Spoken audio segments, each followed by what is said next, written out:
Abonnez-vous et cliquez aussi sur la petite cloche de notification pour ne rien rater de nos prochaines vidéos. N'oubliez pas de partager aussi la vidéo et de la liker. Afrique N24. On va relancer maintenant à Maître Dodia Pévon. Vous avez suivi tout à l'heure professeur David Dosset qui vous fait encore confiance que la société civile ne peut rien faire seule. On a encore besoin de vous, leaders politiques, partis politiques, puisque des Togolais sur les réseaux sociaux surtout disent que oui, non, c'est fini, vous avez trahi, c'est fini, on ne peut plus compter sur vous. Mais dans cette émission, on refait encore confiance mutuelle et le peuple, la société civile, partis politiques, on est ensemble pour combattre la dictature. Alors, Maître Dodia Pévon, en tenant compte des causes de la dislocation de la C14, puisqu'on parle d'une nouvelle coalition, on ne sait pas sur de base saine et solide, alors en tenant compte des causes de la dislocation de la C14, quelles pourraient être les conditions à réunir pour réussir une nouvelle coalition gagnante au Togo? Mais c'est-à-dire que nous continuons à parler de regroupement. Mais moi, je continue de dire que pour aller à un regroupement futur, il faut préparer le terrain, il faut se comporter autrement. C'est vrai que... Oui, en quoi faisant? Donnez-nous un exemple très clair. En quoi faisant? Non, laissez-moi terminer. Allez-y. Ce qui s'est passé entre les partis politiques a laissé des séquelles. Des séquelles, vraiment, c'est des plaies béantes. C'est pour ça qu'à l'occasion de notre Conseil national, il y a un an, plus d'un an, nous avons demandé aux uns et aux autres de faire l'effort pour surmonter la difficulté qui est créée. Nous sommes des êtres humains, comme l'a dit tantôt le professeur Dosset. Lorsque vous êtes père de famille et qu'on vous livre quelque part publiquement la vindicte populaire en vous insultant, en vous dénigrant, comme on l'a vu dans notre pays, mais c'est quelque chose d'inacceptable. C'est vraiment d'inacceptable. Et certains d'entre nous ont été mis devant le fait accompli, qu'on organise un truc comme ça, qu'on livre quelqu'un comme ça à la vindicte populaire, et puis après, ça en est suivi d'autres comportements totalement abjects les uns que les autres. C'est vrai, je suis d'accord avec le professeur Dosset que des gens profitent. Aujourd'hui, le pouvoir profite pour envoyer sur la toile des gens pour provoquer, pour dire des choses qui amènent nos militants à s'engager dans une bataille. Là. Mais il faut reconnaître aussi que c'est des gens qui ont été à l'origine de ce fait de comportement. Si on a annoncé publiquement une personne responsable annonce publiquement que tel est corrompu, mais si l'autre vient sur la toile, il n'a que profiter justement de la brèche qui a été ouverte. Et c'est ça le danger, la difficulté de notre manœuvre. Mais nous avons quand même lancé un appel pour dire, malgré la difficulté, parce que nous sommes engagés en politique pour réussir ce combat. Quel que soit ce qu'on nous fait, quelles que soient les insultes, quels que soient les dénigrements, nous n'avons pas le droit d'abdiquer. Nous n'avons pas le droit de renoncer. Donc, et cet appel-là, on l'a encore réitéré la dernière fois à l'occasion de notre 5e anniversaire. Oui, mais ce n'est que lorsque les cœurs vont s'apaiser, les gens vont comprendre que oui, ce n'est que par le pardon.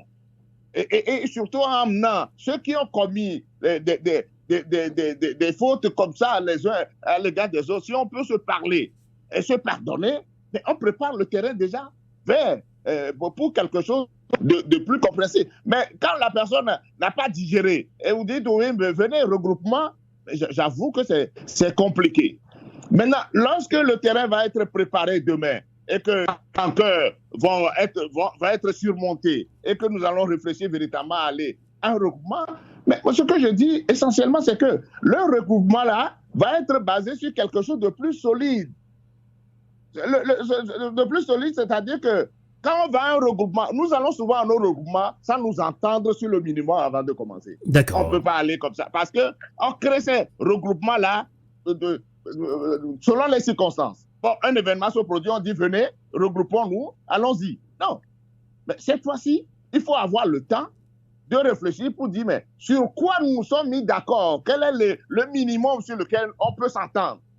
Et lorsqu'on s'entend sur le minimum, on le met par écrit. Chacun s'engage sur ce minimum-là par écrit. Que voilà, c'est sur quoi nous voulons tendre. Et que chacun doit s'engager à défendre ce minimum-là. Alors, et prendre que le regroupement qu'on crée, ce n'est pas l'objectif final de ce regroupement, ce n'est pas de faire le triomphe de X ou de Y, mais c'est le triomphe du groupe. Si on comprend ces choses-là et qu'on est décidé à cultiver un peu de solidarité et de respect mutuel les uns à l'égard des autres, on prépare déjà le terrain à avoir quelque chose de plus décent. Mais de grâce, des regroupements où il n'y a pas de test, il n'y a rien d'écrit, personne ne s'est engagé sur rien du tout, on y va seulement, on se lève et on va. C'est un regroupement qui est voué à l'échec. Tout à fait. Tout de suite. Alors, moi, je dis qu'il faut prendre du temps et ne pas plus se précipiter pour aller en regroupement, pour dire oui, que le temps est venu, allons-y. Non, il faut prendre du temps pour réfléchir. D'accord. Réfléchir, commencer d'abord le travail. Je ne vais pas vous couper. J'ai reçu une question. Oui, vous allez continuer, Maître Apévon. Je ne vous ai pas coupé. Oui. Alors, jusqu'à quand vous allez vous concerter? C'est la question que j'ai reçue aussi par mail. Hein. Jusqu'à quand? Pendant combien de temps? Pendant combien de temps? Pendant combien de temps vous allez vous concerter entre les deux? Puisque depuis 2 ans presque... Mais si tu te fixes du temps pour dire dans 6 mois, il faut que je règle ça, mais tu vas provoquer encore la même catastrophe que ce que je suis en train de déplorer tantôt. Mettons-nous du temps pour faire quelque chose de bien. Pour faire quelque chose de bien, il faut se donner du temps. La précipitation n'a rien fait de bon. Parlons-nous, commençons à nous parler, commençons à surmonter nos difficultés, nos rancœurs, et enterrons la haine qui est la nôtre aujourd'hui. Comprenons que le pouvoir est aujourd'hui aussi à l'œuvre pour nous manipuler à travers les réseaux sociaux. Si nous le comprenons, nous allons parler à nos militants pour dire mais faites attention parce que ce n'est pas tout ce que vous allez prendre sur la toile qui est la vérité. Essayez de vous comporter dignement pour que nous puissions nous retrouver demain et nous parler. Si chacun fait ce travail-là à son niveau, ça prépare déjà le terrain à quelque chose de bien demain. Mais nous devons nous pardonner nécessairement avant d'aller à quelque chose. Mais la rancœur, si nous traînons la rancœur que nous avons aujourd'hui ensemble et vous asseyez quelque part, vous allez faire quoi de bon? Ça ne donnera rien de bon. Maître Apévon, mais vous avez dit que vous avez pardonné. Je pense que vous avez également demandé pardon et vous avez aussi pardonné à des gens, des Togolais qui vous ont lancé des insultes, des invectives. Vous l'avez dit. Mais moi, j'ai déjà pardonné. Moi, j'ai déjà demandé pardon publiquement à ceux qui auraient pu offenser au moment où on était dans les périodes difficiles de qui peut faire quoi, machin, de candidature, tout ça. Peut-être que j'ai offensé. Je dis, mais si, moi, je dis ce que je défendais à l'époque, pour moi, c'est juste. Si on me le demandait encore, je ferais pareil pour dire, oui, il faut un candidat pour l'opposition. Ceci dit, comment mettre cette candidature en forme pour satisfaire tout le monde, ce n'est pas le diktat de quelqu'un, ce n'est pas la brimade, ce n'est pas le mot d'ordre ou en insultant à tenir quelqu'un dans la boucle qui va nous permettre de régler ça. D'accord. Alors, mais si, pour la défense de ce que je dis là, j'ai offensé, j'ai demandé pardon publiquement pour moi-même et pour le parti. Mais ceux qui m'ont insulté continuent de me dénigrer et m'insulter. Moi, j'ai oublié tout ça. En tout cas, chapeau à vous. C'est pas facile. Je n'allais pas continuer cette émission. Tout à fait. J'ai oublié. Tout à fait. En tout cas, chapeau à vous, Maître Dodi Apévon. C'est pas facile. Hein? Alors, on va relancer maintenant le professeur Aimé Tchabouré-Gogué depuis le Canada. On parle toujours de coalition, d'unicité d'action. Alors, professeur Aimé Tchabouré-Gogué, est-ce que l'unicité d'action que préconisent des leaders d'opinion peut-elle se faire dans le contexte actuel de méfiance et de défiance entre les principaux acteurs des forces démocratiques de changement? Non, comme mes deux prédécesseurs ont dit, le professeur Dossé et Maître Apévon, il y a je ne dirais pas des préalables. Il faut quand même qu'on puisse calmer le jeu, qu'on puisse discuter entre nous. Moi, comme je l'ai dit souvent sur les plateformes, vous voyez, les insultes, les injures, les diffamations, les mensonges, c'est comme l'eau qu'on verse sur le dos d'un canard. Moi, ça ne me fait rien. Je suis habitué depuis longtemps, depuis le lycée. Je suis habitué à ça, ça ne me dérange pas. Mais pour moi, ce que ça dérange, c'est que ça nous fait perdre du temps. Vous verrez des responsables qui vont dire qu'ils ont des informations de sources sûres. Mais quand même, je me dis, mais comment les gens ne peuvent pas réfléchir un seul instant? Sources sûres, là, c'est d'où? D'unir, des responsables d'unir. Les gens du NIR qui veulent nous diviser, c'est eux qui vous donnent des informations de source. Ben, c'est pas possible. Est-ce qu'on peut pas réfléchir un seul instant? Donc, tout ce que Maître Apévon a dit, moi, je suis totalement d'accord avec lui. On ne peut pas, c'est vrai ce qu'il a dit, et puis professeur Dossé aussi, on ne peut pas former une coalition juste pour former une coalition sans objectif, sans règlement, comment se comporter entre nous. Non, ça ne peut pas aller ainsi. Ça ne peut pas aller ainsi. Ce que les leaders d'opinion disent, je les interpelle aussi.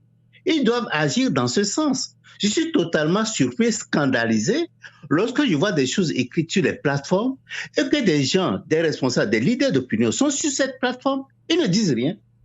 Ils laissent, à moins qu'ils en parlent, ils parlent aux auteurs en inbox. Professeur Goguet, vous allez continuer également. Ça rejoint également à une question que nous avons reçue à la rédaction de Radio à Volonté de Canal K. Oui. Il y a une auditrice, je pense que elle s'appelle Ablawa. Ablawa vit depuis Congo-Kinshasa plutôt. Elle dit, quand vous êtes un leader, attendez voir des insultes. Attendez qu'on vous insulte. Non. Mais est-ce que ça ne vous dérange pas des fois? Parce que, voilà, un leader dit, on m'a insulté, je suis fâché, je ne peux plus continuer la lutte. C'est la question que se posent les Togolais. Moi, je vous ai dit que je m'en fous des insultes. Ça ne me dit absolument rien. C'est gênant quand même. Je suis habitué. Depuis le lycée, je suis habitué à ça.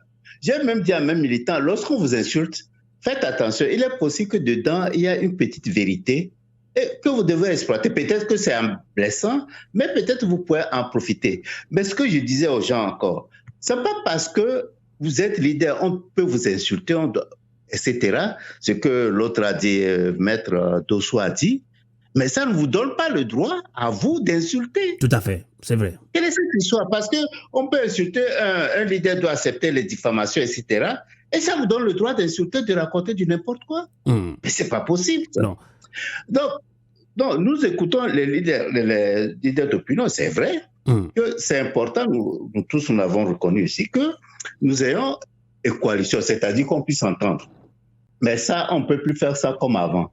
Il faut qu'on prenne du temps pour... Ce n'est pas dans l'enthousiasme qu'on peut construire quelque chose de durable. D'accord. Il faut qu'on prenne du temps, qu'on puisse se parler, qu'on voit ce qui s'est passé, c'est David qui l'a dit, tirer les leçons de nos expériences passées pour pouvoir avancer. Ça, on va former une coalition. On peut se lever peut-être David et Paul et moi, on va dire, on a une coalition, on va avancer. Mais c'est quoi ça? D'accord. Il faut faire quelque chose de durable. Ça peut se faire vite. Mais si tout le monde essaie de calmer le jeu et faire de l'introspection pour qu'on puisse avancer. Nous avons fait des fautes, nous avons fait des erreurs. Mais on doit continuer sur de bonnes bases. D'accord. Likez la vidéo si ce n'est pas déjà fait. Laissez aussi votre point de vue en commentaire.